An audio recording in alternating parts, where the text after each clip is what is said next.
So in today's Lego Time video, I will be showing you how to make a custom, in honor of Halloween, kid dressed as a vampire for Halloween. So yeah, let me show you what you're gonna need. And in honor of Halloween, I'm doing a short little series, if you wanna call it that, about how to make like custom minifigures, and I'm building this little pack on a separate video, the VIP Halloween pieces. I'm gonna show you that as well. So I'm gonna show you how to assemble the vampire kid. So first you're gonna need Ron Weasley's dark gray legs, and this is from Hagrid's Hut, and I'm sure they've come out in other sets too.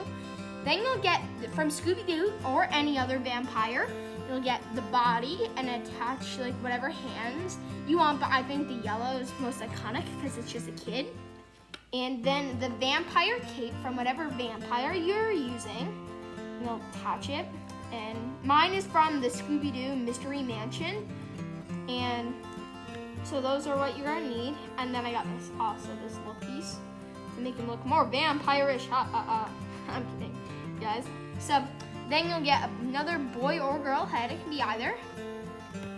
And then you'll get some hair, and you can get like the straight like vampire hair, but I like this because it shows that he's a kid. So that is your basic minifigure. Or if you want to get a little bit more detailed, you can give him in his hand this vampire mask, or you can put the mask on him. But if you ask me, it's a little bit too scary for a kid. So if I were you, I would just let him hold the mask around. If you want to put like some hair on the head, you can. But I would actually just leave it like this, and I think this is a really good minifigure. So yeah, I hope you enjoyed this video, guys. Bye-bye!